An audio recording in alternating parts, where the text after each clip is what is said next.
Welcome to another episode of From Zero to Hero Guitar with me, Alex. I'm here on this educational channel, hoping these comprehensive lessons covering everything from beginner to advanced guitar playing will be useful for you. For those who are starting from scratch or have some experience and want to take their playing to a new level, this channel is for you. If you haven't subscribed yet, make sure to hit the bell and subscribe so you don't miss out. Now in this episode, I want to explain the left hand, completely what happens to it and how to hold it in the standard playing position. There are other styles as well, but for now I want to focus only on the classic or pop style, which I usually use with nylon string guitars. For those of you who haven't watched the previous episodes, I definitely recommend starting from the very first one because every detail is important. We have covered from zero, like what a guitar actually is, how it was invented, its components, and how its sound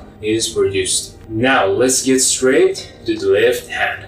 In the previous episode, I explained the right hand. You can watch the pinned video if you like to see it. How should the left hand be? You should be very relaxed when you place your left hand in this position. Whether you're sitting or standing, imagine you're listening to someone talk comfortably. Your left hand should rest like this naturally, like this, very natural and loose. First, understand that you should not raise your shoulder or tense up your neck. Don't stiffen your shoulders or tilt your head unnecessarily. The only part that should be moving is your elbow. Pay attention. Just your elbow bends and your forearm comes up, as if you're about to pick up a light shopping bag. Pay close attention to how when you lift your forearm, your fingers naturally spread over 4 or 5 frets like this. In this relaxed, natural position, your left hand will be positioned on the guitar neck just right. If you do this correctly, your hand falls into the place and everything is comfortable and ready for playing. Nice and easy. Now what should you pay attention to here? Even after you lifted your left hand, make sure your shoulder never comes up. Don't let your elbow go towards your body or out of it. If you push your elbow out too much, creating a wide distance between your side and your elbow, your hand will tense up, and that's not what we want. Your arm should move only at the elbow, and the rest of your arm should stay relaxed in the right position. Explaining it again,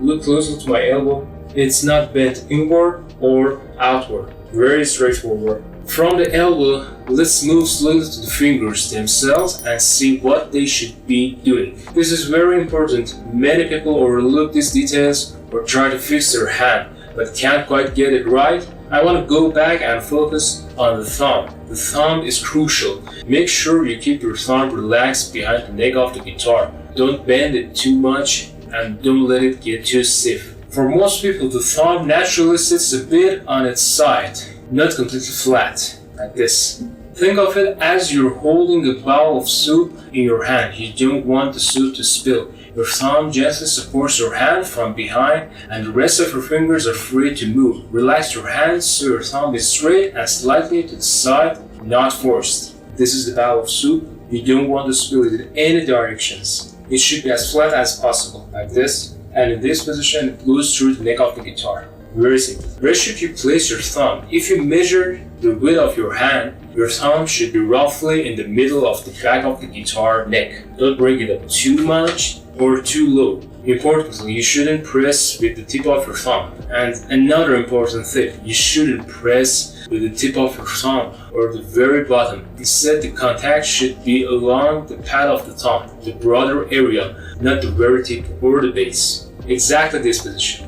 Many people get this wrong and let their thumb hook or press the wrong spot, which ends up making their fingers and hand tense. Think of the back of the neck like a clock face. Your thumb should be pointed around 10 or 11 o'clock, right in this position. Imagine the neck of the guitar, it's this. Your thumb should be in the position of 10 or 11 o'clock, from your point of view. Not straight up at 12, too high and you lose comfort and control. Too low and the grip isn't strong enough. On the other hand, don't stick your thumb out too much behind the neck. If the guitar's not as thin or shaped differently, that's okay, but you still don't want the thumb to peek too far over the top as you move along the neck. The goal is to keep a natural, healthy distance between the palm of your hand and the upside of the guitar neck in this position. Imagine the space about 2 fingers width between your palm and the neck. This space allows your left hand to move freely along the fretboard. Now if you get this position right, your thumb acts as a pivot from behind,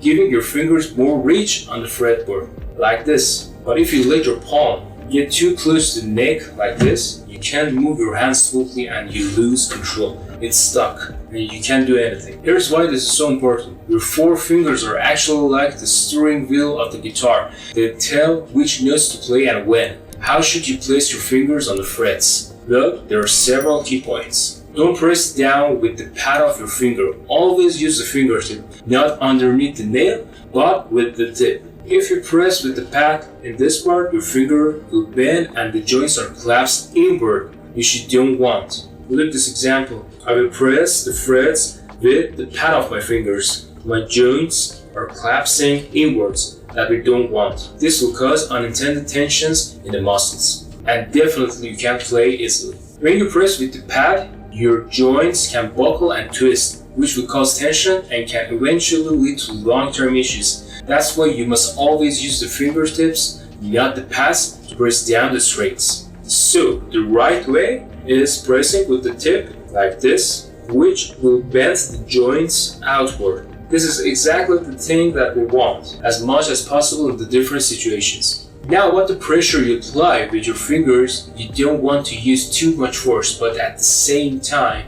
you need enough to get a clear sound without buzzing or muting the string. The correct place to press is just behind the fret rod. If you press too far from the fret rod, you'll waste energy and sound will buzz. If you press exactly behind the fret rod, it takes less effort and you get a clean tone. Imagine the fret rods as a set of little bridges and your finger is pressing the strings so it touches the bridge behind the fret rod perfectly. Applying pressure here helps the string bend just enough to create a clean note without buzzing. If you press in the middle between the fret rods, away from the support, the string will vibrate improperly and cause buzzing sounds. Your tendons and finger joints play an important role here. The fingers' muscles must press with enough energy to hold the strings firmly, but not so much that it causes tensions, stiffness, or pain. The tendons act like small ropes inside the fingers, keeping everything in place. If you overdo the pressure, the tendons get stretched too much, and over time, this can lead to injuries like tendonitis or joint problems. Let's talk about how your fingers move on the fretboard. Imagine your fingers like a little machine controlling the strings. Each finger presses one string at a time, coordinating movements smoothly. The thumb behind the neck acts as a support for this movement. Keep in mind that different guitar styles may have slightly different techniques. Electric guitar players often hold the fingers differently from classical or nylon string guitar players. Oftentimes they hold the guitar neck in the jazz style mode. In the jazz style mode, the thumb usually hooks on the top of the neck. But here we focus only on classical and pop style nylon string guitars. And I probably cover the jazz style mode later. Now I want to explain the shape and position of the fingers individually. The thumb, as I said, should sit behind the neck with about an 11 o'clock angle. Your index finger, or finger 1, presses the string mostly on the side near your palm, not fully flat. The position helps avoid tensions. Look carefully to my first finger. When I bend my finger joints, it naturally presses the string and the fretboard in this position. It's not fully flat, but it's on the side. You don't have to press the fretboard flatly like this. It will cause unwanted tensions. Fingers 2 and 3, the middle and ring fingers, are usually straighter and press the strings more with their tips, like this. The pinky or the fourth finger tends to be a bit more curved and presses the string slightly from the side. Keep this in mind. Your first and fourth finger press the fretboard with their side part, but in the opposite directions. The first finger is pressing with this part, but the fourth finger presses the fretboard the opposite direction, this side, because their natural bending movement is like this, like a V shape. Each finger presses a different string, and together they form a shape like a small arc or a cage over the fretboard. Imagine the fingers as a cage guiding the strings. Each finger presses a different string and together they form a shape like a small arc or cage over the fretboard. Imagine the fingers as a cage guiding the strings. If your fingers flatten too much or brush against other strings, it will cause muted notes or unwanted noise. So always keep your fingers curved slightly, not flat. Also, when you move to higher frets or strings closer to the 6th string, your wrist should come forward a little to keep your hand relaxed and your fingers comfortable. Keep a nice attention to my wrist. When I move upward in the strings with my fingers, my wrist moves forward to keep this nice cage structure like if it was on the 1st string. Look at the cage structure and the joint shapes. You have to maintain these shapes as long as possible. To do this and to maintain these shapes, your wrist should go forward a little bit with the support of your elbow to get this result. And also your thumb should go down towards the width of the neck, like this. Then slide a little bit downward to let the wrist go forward and don't jam the wrist. If you keep your thumb in the middle of the width of the neck, you can move your wrist forward at about 3rd to 4th string. And your fingers straighten up and they mute the lower strings, like this.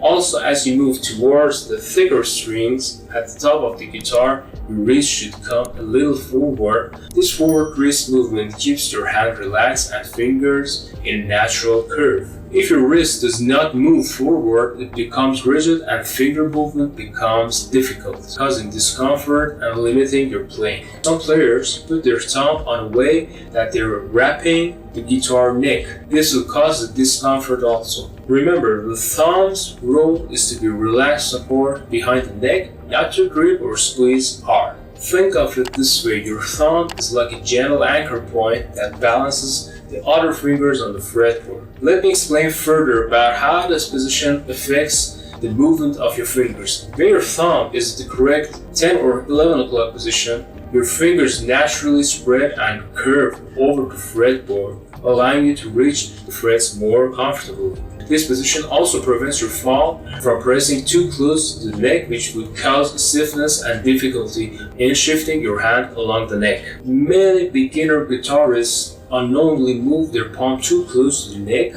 like this, reducing mobility and causing unnecessary tensions. When your palm presses against the neck, your hand loses agility and finger movements become awkward. See, it's jammed. So always aim to keep about a 2-finger width of space between your palm and the back of the guitar. This space gives freedom for smooth finger work. Now about your fingers on the fretboard. The 4 fingers, index, middle, ring, and pinky, act like a coordinated team guiding your notes. Each finger should be independent but move in harmony, pressing down the strings with the tips and keeping a curved shape, like this. Avoid flattening your fingers or letting them touch neighboring strings unintentionally. This, see? I want to play the 3rd string, but because my joints are bent inward and I press the frets with my pads, the neighboring strings, which are string 2 and 1, are muted.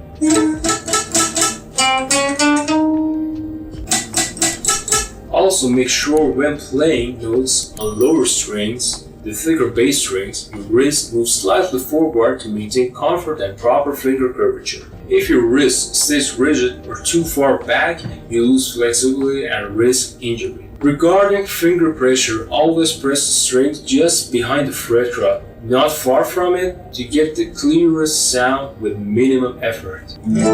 Too much pressure or pressing in the wrong spot causes buzzing or muted notes. Keep your fingers relaxed and precise to avoid fatigue and injury. If you practice these basics correctly, your left hand will gain strength and coordination steadily. Remember, it takes time and practice, so take it slow, focus on good habits, and your playing will improve.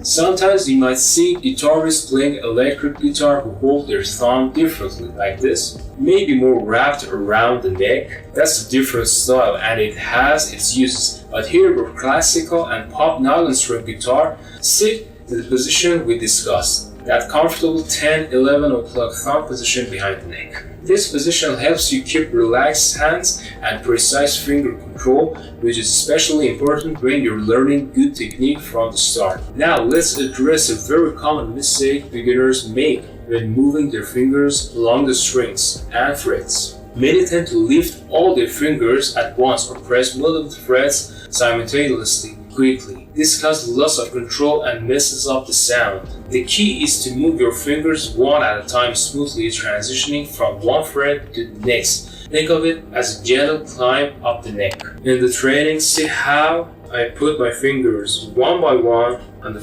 string 1 from fret 5 to 8, then lifting only my first finger. On the fret 5 of second string, see these 3 fingers don't move at all. When the turn comes for the second finger, only the second finger moves to the second string, then the third, then the fourth. You don't have to do this 1, 2, 3, 4, and then lift all of your fingers, then press the second string adjacently. This is wrong. You have to do this one by one, very carefully, very slowly. See? I maintain the shapes, the curvatures.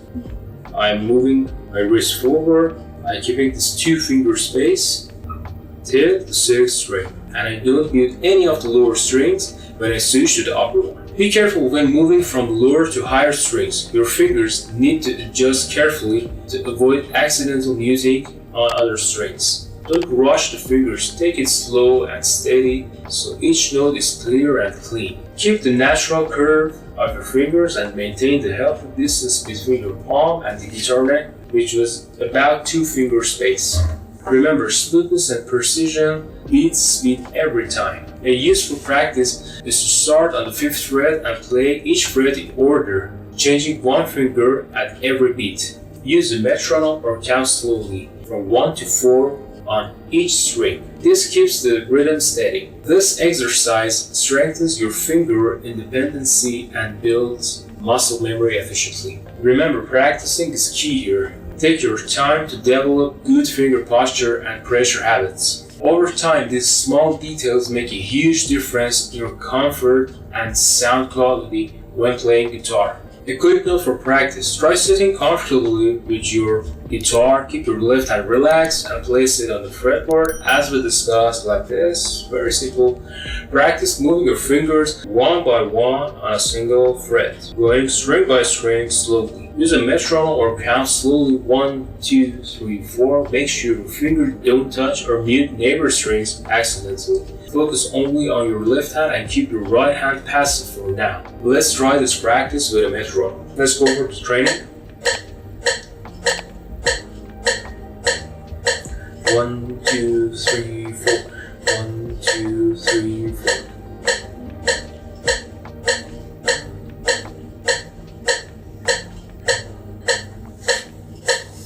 From side view,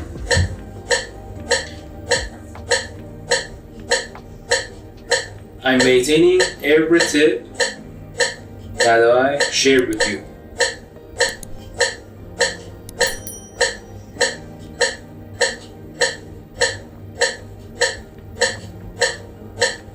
Lastly, make sure you stay relaxed through all of this. Tension will only slow you down and make playing uncomfortable. If you have any questions and ideas, feel free to share them in the comments. Don't forget to subscribe and share this channel with your friends who want to learn guitar. I hope you enjoyed this lesson and found it useful. Until the next episode, keep playing and stay inspired.